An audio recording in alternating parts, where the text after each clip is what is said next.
the economy through investment, foreign direct investments, and also relieve the belief of the investors from outside the country in Nigeria. But first, we shall be looking at the economy.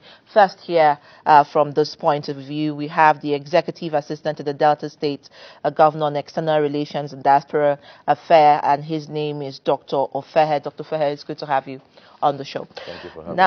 Welcome. Now, you're very much in Nigeria, and I'm sure you know what's going on in the economy. And, you know, this morning, first of all, we saw a dent in the food insecurity consideration. We had over 30 farmers abducted in a community in the far north. And, you know, the president has come out to say, well, he's declared an emergency on food insecurity. Food inflation is at 25.1%. What's your take? You know, first of all, on our economy, and secondly, what are the ways that we can relieve some of these issues? Well, Nigeria, as far as I'm concerned, and everybody knows, is a blessed country.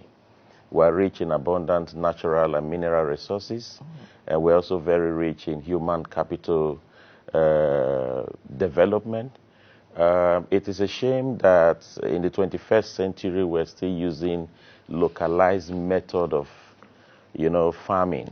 And so we are not producing, we are not meeting up with what is expected of us considering our population at the global level. Like what you've just seen, there is insecurity in the country, even to the extent that even farmers who go to farms are on a daily basis being attacked. Just look at what you just said now, that has happened in the northern part of the country.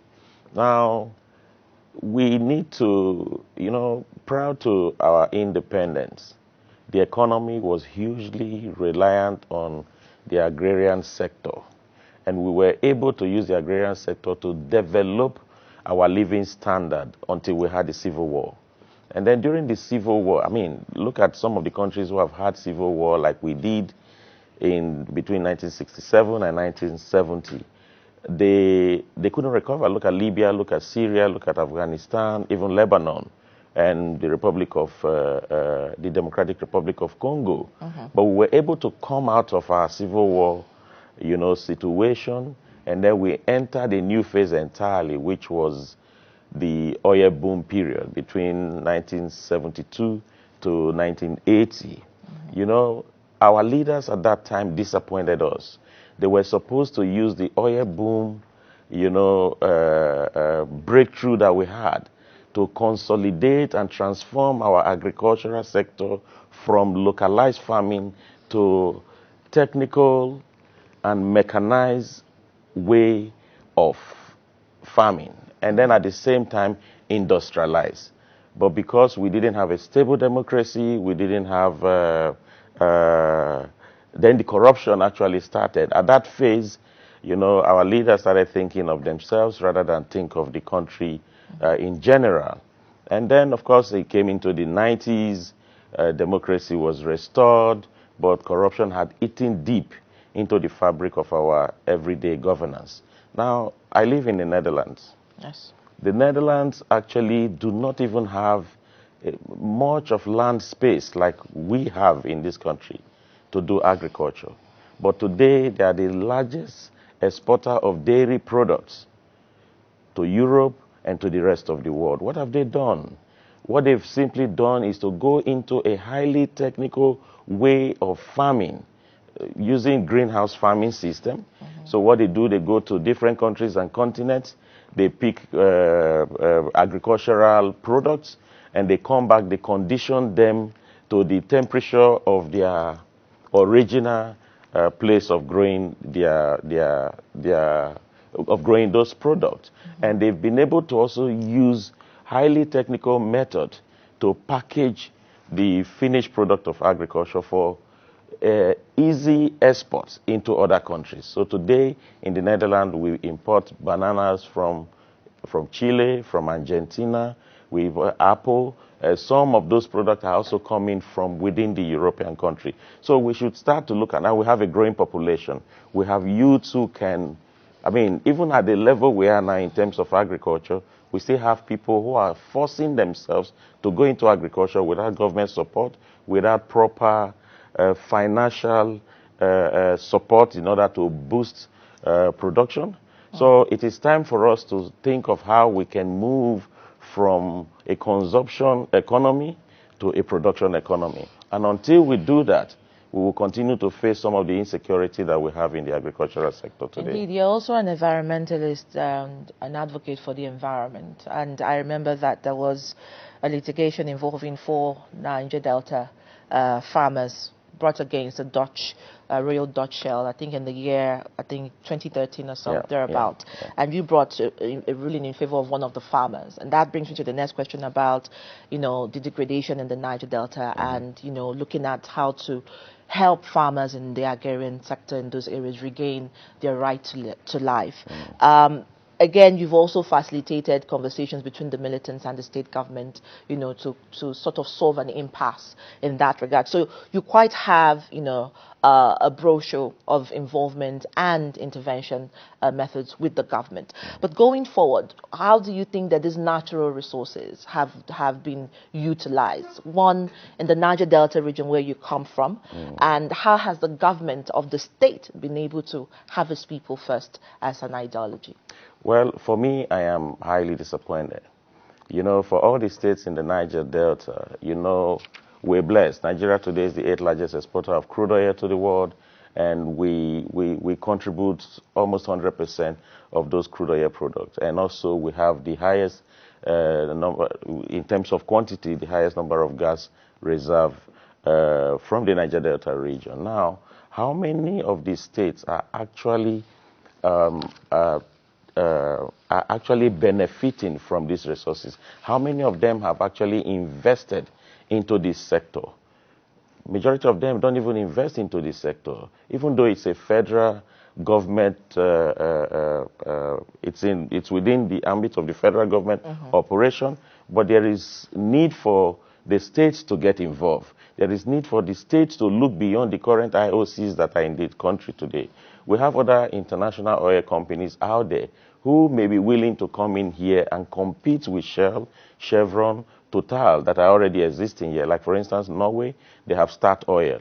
So if you are able to put your act together and you know that you are rich in natural resources, you can go out there and solicit companies like Start Oil to come into the country and see how they can be part of your collaboration in order for you to generate revenue from that sector. Now, you talk about the environmental devastation.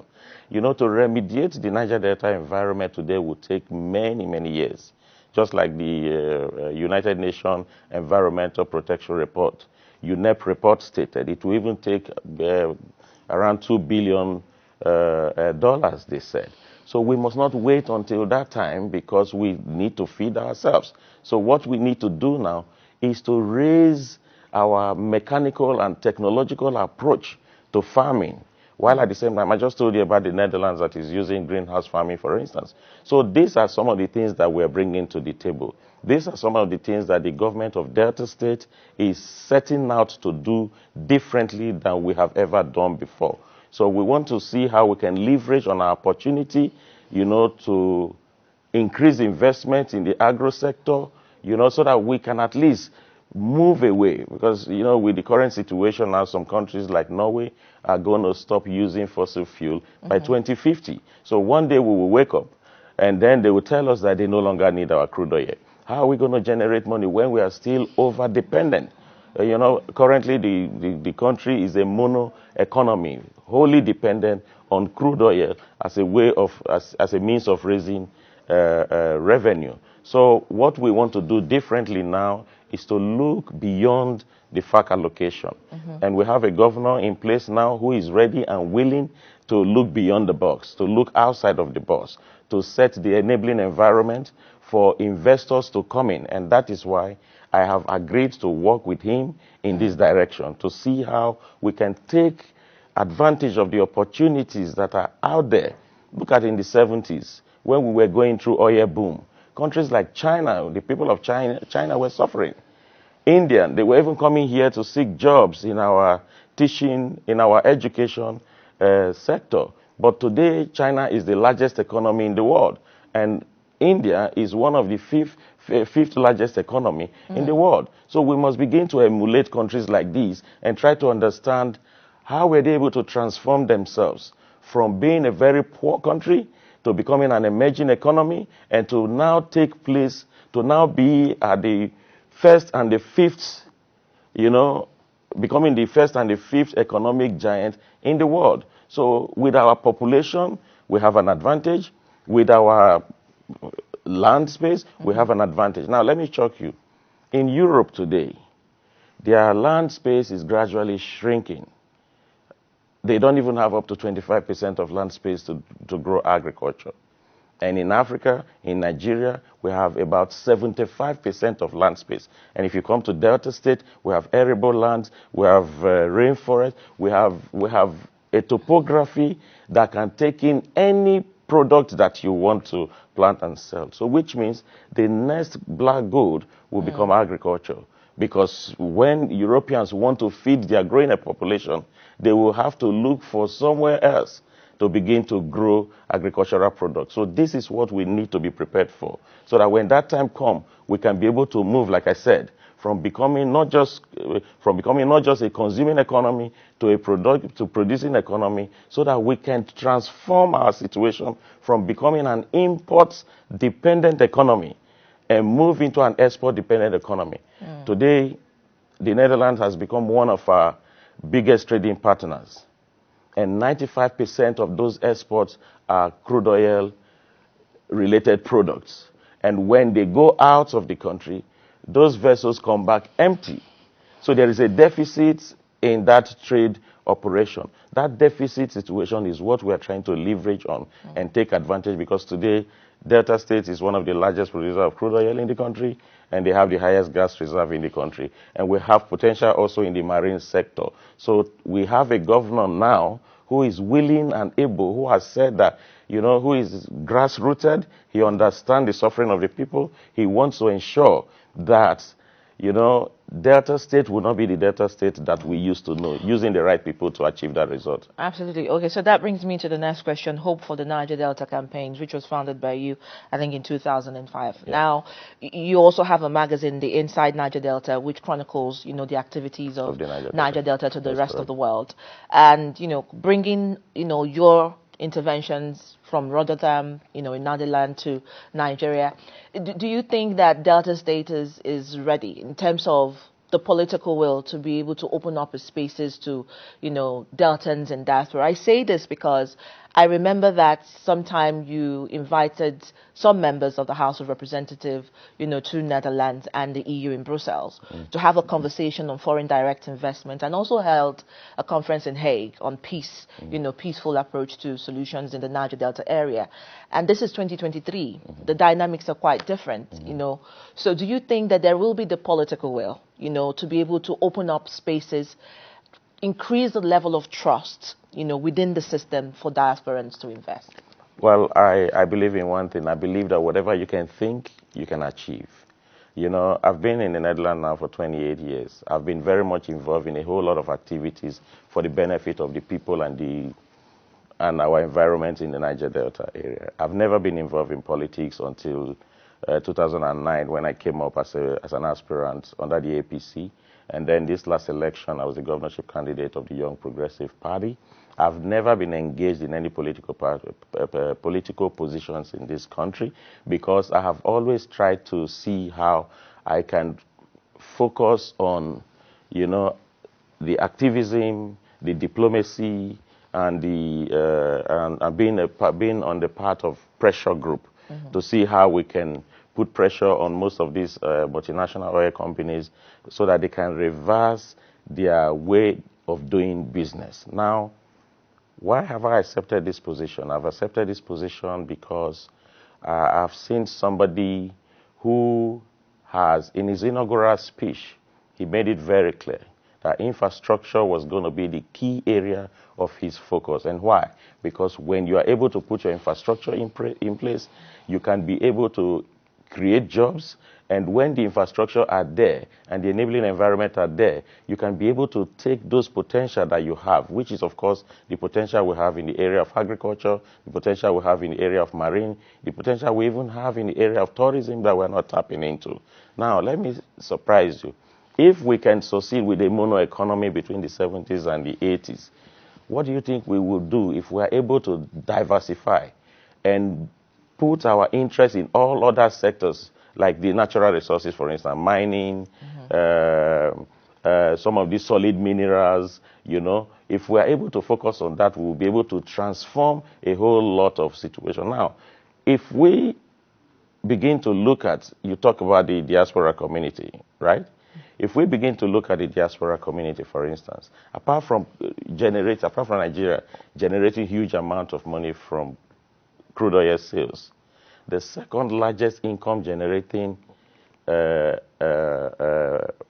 opportunity is coming from the diaspora community. We know how much of remittances that they add to this economy. And some majority of our diaspora deltans, for instance, let me not talk of Nigeria in general, are doing very well.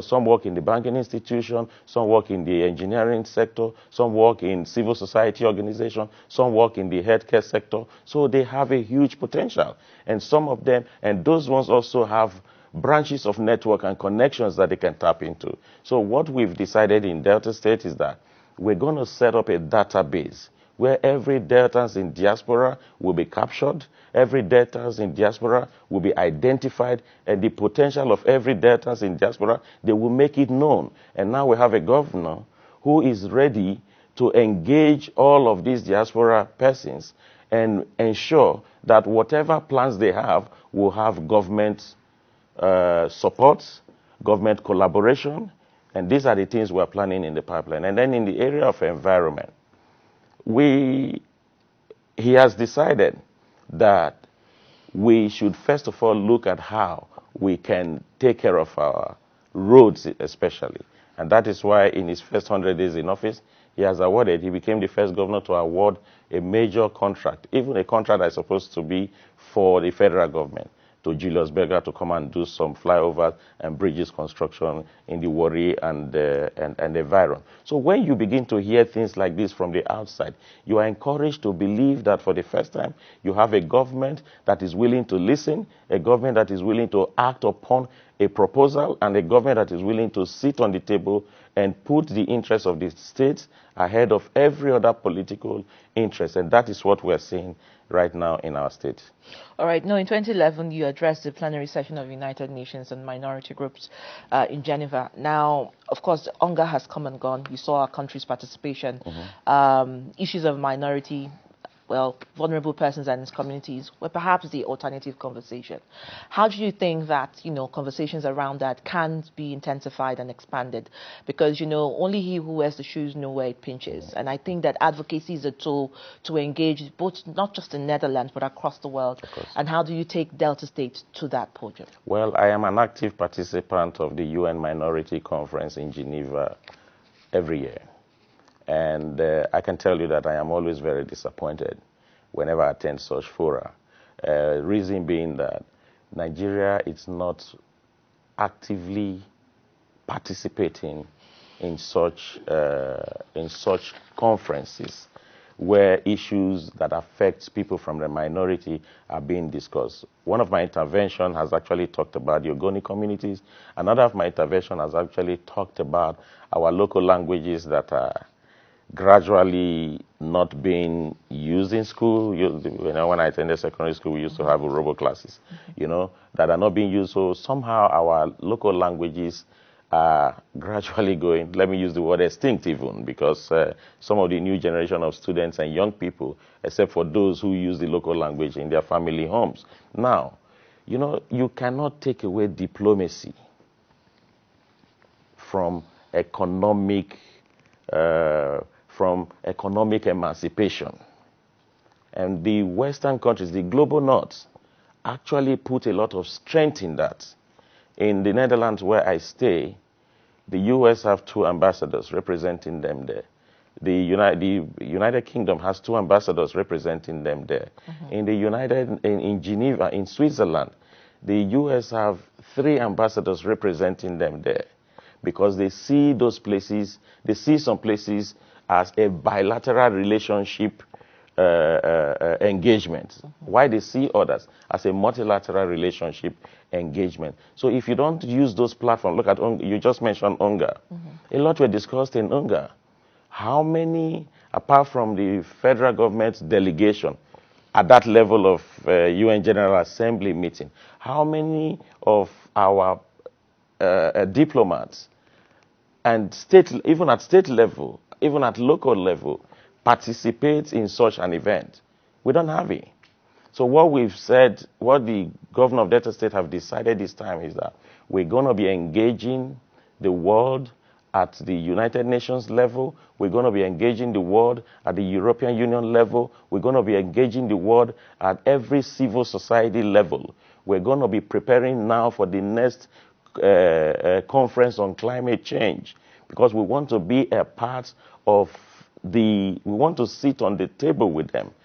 Apart from the federal government sending a delegation, we want to also be able to send a high-power delegation from Delta State to talk about our people, to talk about our environment, to talk about the consequences of some of the pollution that we're having to pay the price for, that we were not part of the creation process. So in doing that, you will also meet a lot of institutions and organizations who are willing to partner with you in a way to deal with the solution, to take up the solution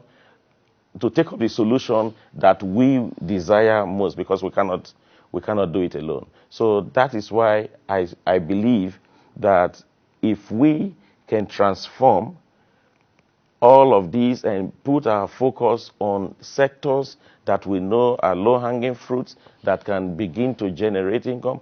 Like I said before, our diaspora community can make significant contribution to our national GDP, even to our state GDP. And those opportunities are what we're coming to fill in. So Delta State will become a pilot project to show to other states and to the country that when you look beyond, outside of the box, and you have a willing leader that is ready to listen and take part and be a part and parcel of the global question of hunger, of lack of access to quality and affordable healthcare, you know, we will be able to dive into the sustainable development goal and be a player and not just a recipient of what others have decided outside of our country. All right, Rotterdam belongs to the Randstad conurbation, region, yeah. And I believe that Netherlands is an important gateway to Europe. So, I mean, having spent 20 years in Netherlands and counting, how do you think that the government of Delta State, and maybe perhaps extending it to the other parts of Nigeria, can really maximize that relationship with issues concerning unemployment and industrialization? Well, you see, I have been so thrilled with the Dutch model. You know, they're the most densely populated country in Europe, 17 million within the small size.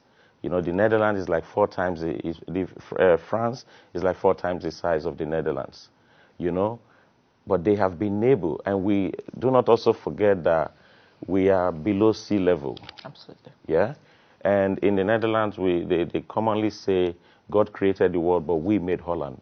Holland is the only country in the world today that is still expanding. We're still reclaiming land from the sea. So there are some cities in the Netherlands, like their ports. Their ports have expanded deeper into the North Sea. And now what have they done? The port used to be the biggest port in the world. But what have they done? They've used technology. They've used all sorts of, you know, modern way of doing business, and they've sort of like make the ease of doing business to be very simple for people who are coming. So today, the Rotterdam port is the most busiest port in the world. There is no cargo that is going into any part of the continent that do not transit there. So the city is making massive money from taxis. Now, apart from that, and then you have the issue of marine, you have the issue of flood management. Look at what we're having here today with the flood issues from the rainfall. climate change, rising water level, no dredging of our seas, and our canals are beginning to overflow because they need to be taken care of. Shoreline protections and all of those things are not there. So we want to copy the Dutch approach, how they've been able to deal with the issue of how they've been able to manage their flooding since after the disaster of 1958. So these are the models. And so we want to make Rotterdam a hub for all those sectors that we know that the Dutch are very good in. The agrarian sector, the marine sector, the ports services sector. And inside there, we will be able to get partners who will come and join us so that we can be able to increase our revenue generating capacity through foreign direct investments to the state. So we are quite confident because we have seen it work in other climes. And because we have seen it work in other climes, the governor has the political will. He's willing to exercise that political will. The governor has the understanding and the need of the people because he was once like them. And then he understands that God has given him this opportunity now to make a change. And he's willing to make that change. And that is why I am on board with him to see that his more agenda can be fully achieved. All right, about, I think in April 2010, there were said to be over 35,000 Nigerians living in Netherlands, but I do not know if it has increased with the Jacques syndrome. Hopefully, are you going to bring them back to reinvest in the community quickly? Yeah, we're currently working on a plan that will make Delta State a very attractive place for all our diasporas to begin to come back to. I am a diaspora, so Are you coming back fully, or? I am already almost here. Okay. So I understand that a lot of us are not happy with the situation back home. And when we can get a government that is willing to sit on the table and move from just having a president visit one country and then you have NIDO, you have them do NIDO town hall meeting. Absolutely. We want to take it from that perspective and begin to engage the intellectual exposure that they've acquired and the opportunities that we know we can drive through them. Thank you so much, Dr. Thank you so much for having Ofehe. me. He's also the founder of Hope Niger Delta Campaign and the executive assistant to the Delta State Governor on External Relations and Diaspora Affairs, who says he's here to make a change and cause it to happen. He's almost chair, he says, but I hope he finally returns. Thank you for being on the show. Thank you for having me here. Well, that's where we say goodbye, and it's time for me to draw the curtain here as well. My name is Dora Sidney Jag, and see you again tomorrow, and be safe. Goodbye.